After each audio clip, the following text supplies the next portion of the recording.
Olá, é muito bom contar com a sua companhia aqui no programa Mente Aberta. No programa de hoje nós vamos receber Marlene Monteiro, que é psicóloga. Nossa convidada vai falar sobre depressão. De acordo com a OMS, a Organização Mundial da Saúde, até 2020 esse distúrbio, a depressão, será a principal doença mais impactante em todo o mundo. Atualmente, mais de 120 milhões de pessoas sofrem com a depressão no nosso planeta. Estima-se que só no Brasil são 17 milhões. Cerca de 850 mil pessoas chegam a morrer por ano em decorrência da depressão. Mas será que a fé de um cristão poderia ser um remédio para a depressão? Como um seguidor da palavra deve se tratar? Bem, vamos falar sobre o assunto no Mente Aberta, que já começou.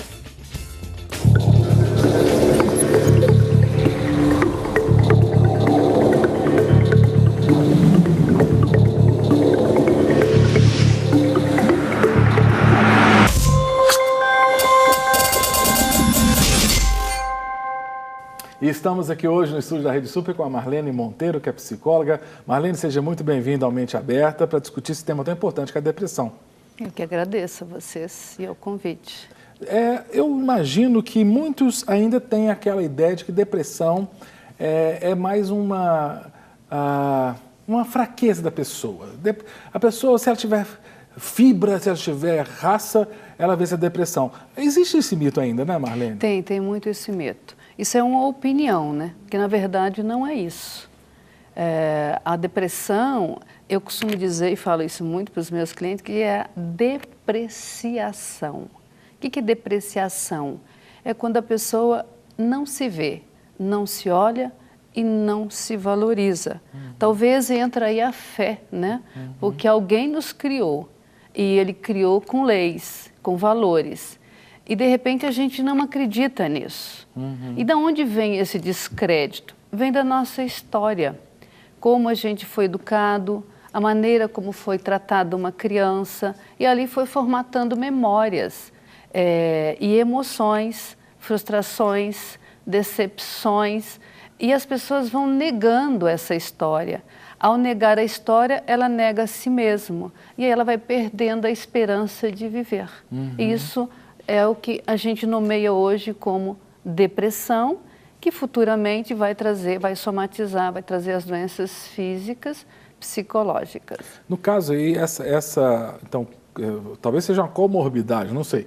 Se você tem depressão, você vai ter outras doenças. Seria a causa da morte? Porque quando eu falo, eu fiquei assustado com esse dado. Sim, e muito suicídio, né? Tá. O suicídio, na verdade, e isso hoje, né, como falou ali no Brasil, a crise agora, né, essa ideia da crise, então, desemprego, isso acessa essas memórias primárias, essas memórias derrotistas, de baixa autoestima, como foi educado, como foi a educação, né, como isso aconteceu, que é a história, que são nossas memórias de trauma, medo, então tudo isso acessa. Uma crise externa é um estímulo para abrir muitos arquivos. Isso vem tudo à tona e a pessoa perde a esperança de viver. O coração entristece e um coração entristecendo leva à morte. Então ela não tem esperança de viver. Então ela não busca, então ela não vê sentido na vida. Isso independente se a pessoa tem dinheiro, independente se é um médico, se é um psicólogo, agora, se é um pastor, isso nós estamos, a gente está nesse barco. Agora, a gente vê pessoas que passam por situações muito difíceis, muito críticas, e ainda continuam altaneiras, sorridentes, aparentemente sem depressão. E outros, parece que gatilhos muito elementares geram processos depressivos. Tem uma dimensão química nisso? Também tem, mas a história de vida. Tem gente que já teve o pai deprimido, a mãe deprimida, o avô deprimido, o bisavô deprimido. Então tem uma história, tem uma raiz muito antiga que foi copiando, como se fosse uma cópia, e foi introjetando isso. Por isso que difere as histórias. Algumas pessoas até na psicologia chamada resiliência, quer dizer, passa por situações e passam bem. Mas como foi aquela história? Como que ela elaborou? Como que ela entendeu? Né? Talvez ela acreditou mais nela, talvez, mas dependendo das referências que ela tem, as opiniões que ela tem de si mesma e da vida, isso vai contar muito nesta hora. E essas ideias negativas, essas emoções e essas memórias, ela consome o hormônio da vida, que é a serotonina. Por isso que a psiquiatria entra para fazer a colocação do medicamento, né, que dependendo do caso, precisa ser medicado. Para que a pessoa, mas ao mesmo tempo ter esse acompanhamento. Tem que ter psicoterapia. É uma psicoterapia para ela entender a vida, elaborar. Porque não adianta, pode tomar medicação. Se não tratar da causa... Não funciona, porque o medicamento não faz ela elaborar a história de vida dela. Ele cuida dos sintomas. Ele vai reabastecer a energia que ela está perdendo, a serotonina, né? Então, esse hormônio da vida, a energia da vida que está sendo roubada dela internamente por essas ideias negativistas. Então, o que ela precisa é de um acompanhamento, de uma psicoterapia para relaborar, entender, desapegar dessas ideias derrotistas e conectar, talvez aí entre a fé, né? Aí ela começa a conectar com a sabedoria divina, ela começa a conectar com as leis superiores que moram também dentro dela. Então ela sai daquele lado negro, escuro, sombrio e se ilumina. Porque é bíblico, né? Que haja luz. O que é a luz? A luz é o entendimento. A hora que você entende que você é um ser superior, que você é uma pessoa que pode superar, que tem essa sabedoria, porque essas leis existem. São as leis superiores do Criador, né? E quando a gente perde essas leis e não acredita e não confia, obviamente que... Cai no buraco, né? Cai no buraco, o coração entristece. E um coração triste leva à morte, né? Não precisa nem ser a morte física, não, é a morte da vida. Porque tem muita gente que está vivo, respirando, mas está morto. Entregou os pontos, Já entregou, né? E a depressão leva a ficar numa cama. Sim. Depressão até enfeia, né? Porque a Bíblia diz, tem um versículo que fala que o coração alegre formoseia o rosto. Eu acho que o inverso vale. O coração e estende a vida. Sim. O coração alegre, isso está escrito lá em Salmo, que a vida prolonga e o coração triste encurta a vida. Mas não é a vida da morte, não. É a morte da vida. É a qualidade de vida, a maneira como que você vive, né? Perfeito. Marlene, nós temos várias perguntas de telespectadores. Vamos à primeira, para você responder, por favor. Vamos lá, a primeira pergunta na tela. Quem pergunta é a Juliana, aqui de Belo Horizonte. Marlene, por que o Brasil ocupa esse primeiro lugar no ranking da prevalência de depressão em países em desenvolvimento? É interessante, por que será? Porque nós temos tantos países em desenvolvimento, porque o Brasil tem mais depressivo? Eu acredito, na minha opinião, é que nós brasileiros, a gente tem muita baixa autoestima. Tá. A gente não acredita, a gente não se confia, né? A gente se coloca muito por baixo, né? O pessoal fala que é complexo de vira-lata, né? Isso. Tanto que quando vai para os outros países é como se fizesse um papel lá, né? A gente já sabe, né? Que papel que é feito lá. Então eu vejo, hoje eu recebo muito estrangeiro, eu tenho um hostel, e eu vejo o quanto que nós brasileiros, né? A gente se coloca tanto por baixo e de repente outros países não é assim. Talvez isso seja um dos requisitos para chegar a esse nível, né, da gente não acreditar, a gente se confiar, né? Porque o brasileiro é um povo bonito, é um povo, né, trabalhador, é um povo e de repente não acredita, não se confia. Falta essa autoconfiança, é confiar em si mesmo, nas suas qualidades, nas suas habilidades, né? Você falou que você tem um hostel, né? Tem. Eu estou pensando em turismo. Uma coisa interessante que aconteceu, que surpreendeu a todos os brasileiros, nas Olimpíadas. Eu acho que a maioria absoluta dos brasileiros estava assim pensando, vai ser um fiasco a cerimônia de abertura, vai ser um fiasco, né, o processo. Eu acho surpreendeu. Surpreendeu, principalmente a nós, né? Surpreendeu a gente. Então, essa falta de fé, que é a falta de confiar em si mesmo, nas suas habilidades, valorizar, porque nós, humanamente, nós transportamos valores no nosso corpo. Nós somos transporte de valores, né? E na maior parte das vezes a gente não fortalece isso, a gente não olha para isso, está sempre olhando para o lado de fora, o outro é melhor, eu sou pior, o outro é bom, eu sou ruim, né? Então, essas ideias derrotistas, ela vai realmente levar a gente para o buraco, ela só vai diminuir ao invés da gente se elevar e se acreditar e se amar e se respeitar. Marlene, nós temos uma pergunta feita das ruas, né, de uma pessoa. Eu gostaria que a pergunta fosse colocada agora. É bem interessante a pergunta sobre depressão. Vamos lá ouvir a pergunta? Somente pela fé podemos nos libertar da depressão? Somente pela fé podemos nos libertar da depressão? A fé é uma confiança. É confiar em si mesmo, é confiar numa força que nos criou, que é o Criador, né? Isso é um passo muito importante, mas é importante também buscar profissionais que Deus colocou no universo para se elaborar, se entender, se compreender, que é o psicólogo, né, que está aí, os psiquiatras que também estão aí para ajudar. Então, eu acho que são não tenho certeza, são muitos profissionais que tem que somar com uma receita, né, para a gente estar bem e feliz e buscando isso que está aí oferecendo, né, tanto o psicólogo como o psiquiatra, como eu já disse, e a fé, acreditar, confiar, buscar, se orientar e se iluminar e manter esse coração alegre e feliz. Marlene, eu vou deixar uma pergunta para você responder depois do intervalo, tá joia? Nós vamos, mas quero que você responda a seguinte: qual que é a importância da igreja, né? De frequentar uma igreja, de ler a Bíblia, de ouvir mensagens bíblicas para vencer a depressão? Isso ajuda e ajuda de que forma? Tá, você vai responder depois do intervalo. Tá. Tá joia? Tá bom. Vamos para o intervalo e voltamos já já. Não percam esperar, já voltamos com Mente Aberta.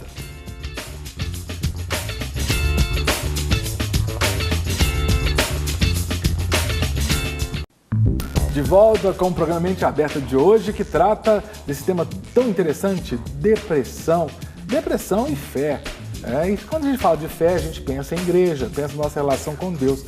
Eu trouxe para Marlene a seguinte questão: qual que é o papel da igreja, qual a importância da igreja no processo de se libertar de depressão? Há uma importância, há um papel? Como é que é isso, Marlene? Eu não tenho dúvida disso. Porque a igreja, né, onde reúne as pessoas que você está ali buscando, e também o grupo, tudo isso fortalece para você buscar as leis, para você se orientar, para se guiar. Isso ajuda e muito, e é fundamental que as pessoas realmente façam essa busca coletiva, vai buscar entender, compreender. É um momento ali que você se busca, você se entende e você se alinha, né? Que eu costumo dizer que nós somos um tronco.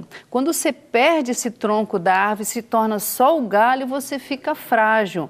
Ali, a igreja, ela vai ajudar você a ficar nesse tronco. E o tronco, eu costumo dizer que é onde está o coração e está a mente. São dois corações, o coração biológico e o coração dos pensamentos. E o coração com a mente, ele precisa estar falando a mesma língua, ter a mesma relação que vai nos proteger. É como se fosse uma proteção de mim mesma, né? Eu me protejo conectado nessa força superior, em Deus, e nas pessoas que estão ali em volta, nos motivando, facilita e muito. Mas por que será que a pessoa, quando está depressiva, ela tende a se esconder, tende a não querer ir para a igreja, tende a não querer sair, sabe? Por que isso? Por causa dessa energia negativa, da desmotivação e da tristeza. Geralmente, a pessoa com depressão, ela não quer viver. Ela busca a morte, ela busca o isolamento, ela se isola. ela não consegue fazer esse movimento, então ela vai se isolando e ela vai ficando muito triste. Então, onde tem movimento, ela vai fugir. A tendência é ela ir para o escuro, ela vai para quarto escuro, ela quer ficar debaixo de um cobertor, ela isola. E nessa hora precisa puxar. A família fica atenta, porque ela pode levar ao suicídio. Então a família tem que ficar atenta e dizer assim, levanta daí, vamos embora. E motivar e tirar desse lugar, porque a quantidade de ideias e opiniões negativistas que ela tem é muito grande. Então ela não tem força. E aí, além disso, o corpo vai ficando frágil, né? O corpo, ela não quer fazer movimento algum, ela não tem movimento da vida, ela tem esse movimento de paralisar, de estagnar, de congelar. Então, é preciso realmente estar motivando, empurrando, buscando e falando. Perfeito. Temos mais uma pergunta, Marlene. Vamos à pergunta na tela de um dos nossos telespectadores. Vamos lá. E aí eu peço que você responda. Quem pergunta é o Marcelo, lá de São Paulo. Ele pergunta o seguinte: ao notar sintomas, os sintomas de depressão, suponhamos que seja comigo ou seja com um parente, uma pessoa muito próxima, eu devo procurar qual profissional para tratar de depressão? Eu vou em quem? Psiquiatra, psicólogo, enfermeiro, Olha, médico? vai depender muito do nível, né? Se a pessoa já tiver de um nível muito avançado, de muito triste, isolamento, é preciso de ter um psiquiatra, porque tem que repor a medicação. Tem que cuidar primeiro da crise. Sim, porque ela está sem essa energia. Agora, se ela tiver num sintoma mais leve, aí sim um psicólogo vai ajudar. E na avaliação do psicólogo ele vai orientar se precisa do medicamento ou não. Agora, mesmo se levar no psiquiatra, com certeza depois vai ter que fazer um tratamento com psicólogo, né? É necessário fazer os dois tratamentos. Inclusive, hoje eu estava lendo uma matéria sobre isso, que só o tratamento psiquiátrico não funciona. Ele vai fazer um paliativo, não resolver os problemas, aquelas memórias, aquelas ideias, numa outra crise, uma possível dificuldade da vida, ela vai ter essa recaída. Mas se ela elabora, se ela conversa, se ela se entende e vai mudando isso internamente, ela se fortalece e ela se confia. Então é necessário esses dois tratamentos. Perfeito. Vamos a mais uma pergunta, Marlene, mais uma pergunta na tela para a Marlene responder aqui sobre depressão. Quem pergunta é o João Paulo, do Rio de Janeiro. O João Paulo traz a seguinte questão: há uma faixa etária mais vulnerável à doença? Boa pergunta, João Paulo. Marlene, aí a pessoa com um ser humano quando está cabelo branco igual o meu, assim, tem mais chance de ter depressão? Ou não, é mais nos adolescentes? Como é que é isso? Tem uma faixa? Olha, para ser bem sincero com você, a coisa está, hoje, atualmente, até criança com depressão. Criança com depressão? Tá. Mas que conflito coisa existencial que a criança tem, tadinha? Mas é um ambiente. O ambiente conta muito, a maneira como ela está sendo tratada, a maneira como está sendo vista. Os adolescentes estão muito perdidos, também com essa tristeza, sem direção, né? A terceira idade, porque é como se já tivesse perdido tudo, que não tivesse mais oportunidade. Perdeu o emprego? Perdeu o emprego, já estou velho, não tem mais. Então, são tudo ideias, percebe? De derrotas, opiniões, tudo equivocada, distorcida e aprendida por engano sobre si mesmo. Então, hoje está quase que generalizado isso. Não dá para você falar se é mais ou se é menos, né? Pelo menos é o que eu recebo no consultório, tá meio que generalizado isso, viu? Você recebe mais homem ou mulher? A minha pergunta é, depressão, porque me parece que o mito, né, ou o senso comum aponta que a mulher é mais depressiva que o homem. Isso é fato? É um fato estatístico, científico, ou isso é mais senso comum, de que a mulher é mais depressiva que o homem? Olha, a mulher procura mais o tratamento. A mulher se busca mais. O homem, ele tem a tendência de isolar, né? Eu acho que na nossa sociedade o homem foi muito sacrificado.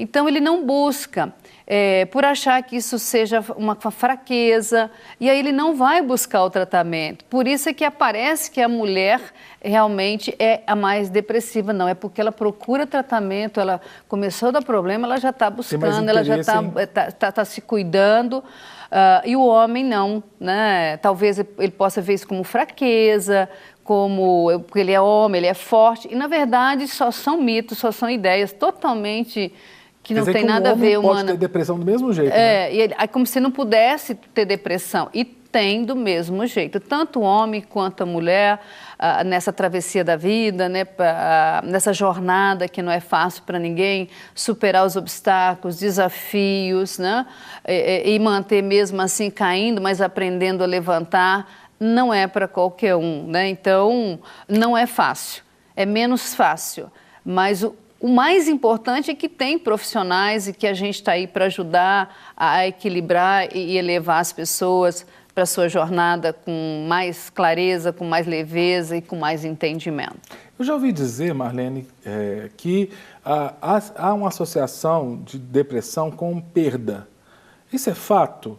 Por exemplo, alguém que trabalha, né, tem seu emprego, e infelizmente aí acontece a situação que é o desemprego, que a pessoa tem que ficar atenta aos sinais de tristeza mais profunda, porque isso pode ser um sinal de depressão, porque ele estava acostumado com a situação e perdeu, ou às vezes o luto, que também é perda. Tem? Isso aí, tem. Isso aí é um peso muito forte na vida das pessoas para trazer a depressão. Perda de ente querido, né? Perda de emprego, perda de posição social. São esses desafios e que leva essa tristeza, esse desânimo de viver, desânimo de tocar o barco para frente e também de imaginar que é só ela que está sofrendo, ela só imagina que só ela no mundo está tendo essas perdas, essas dificuldades, quando na verdade não é. A grande maioria das pessoas vai passar por esses desafios da vida, vai passar por esses gargalos da vida, né? E tem que estar se renascendo o tempo todo, né? Passando por essa metamorfose o tempo todo, né? Então tem momento na vida que muda toda a sua vida. E a vida vira o jogo de repente, né? Às vezes é emprego, às vezes é família, é os filhos que vão embora buscar as suas vidas, né? E aí isso muda, e aí você tem que recriar a vida, né? Fazer, o que eu tenho que fazer agora, de que maneira que eu vou continuar a minha vida, né? Porque não é fácil. E muitas das pessoas, elas não conseguem dar essa pedalada, né? E aí desiste, como se ali acabou. Não, uma árvore, ela está sempre fazendo novas copas, sempre fazendo novas copas. Ela faz os galhos, fecha e volta e vai fazendo esse movimento. A gente não é diferente, né? E uma árvore, por exemplo, ela derruba todas as folhas velhas e renovam, e as velhas vão adubar a raiz para frutos novos aparecer. A nossa vida não é diferente. Então, a gente está nessa constante transmutação e metamorfose da vida. E fazer essa passagem não é fácil, é menos fácil, mas é possível acreditar na força, acreditar em Deus e acreditar na vida, porque ela ainda nos guia. Que bom. Gostei, menos fácil. Eu prefiro menos fácil do que difícil. Marlene, quero te agradecer, viu, querida? Foi muito bom o nosso papo. Né? Os seus telefones de contato vão aparecer na tela, né? Quem quiser procurar, né? Porque é importante isso, tem que tratar. Né? Tem que se cuidar. Deus colocou os profissionais no mundo exatamente para a gente compartilhar, para a gente crescer, evoluir e somar. Que eu falo que a lei divina é da soma e da multiplicação. Então, a gente precisa aprender a somar para multiplicar a vida e estar alegre na vida, mesmo com as dificuldades. É sorrir para ela, que ela sorri para a gente. Que ótimo. Obrigado, Marlene. E também muito obrigado a você que assistiu esse Papo Gostoso com a psicóloga Marlene Monteiro. Quero pedir a Deus que te abençoe muito, que você tenha um dia muito gostoso, uma noite maravilhosa, que o Senhor te abençoe, te guarde e te espero nos nossos próximos programas Mente Aberta, toda segunda, quarta e sexta, 23h15, ok? Aqui na Rede Super. Deus te abençoe e até a próxima.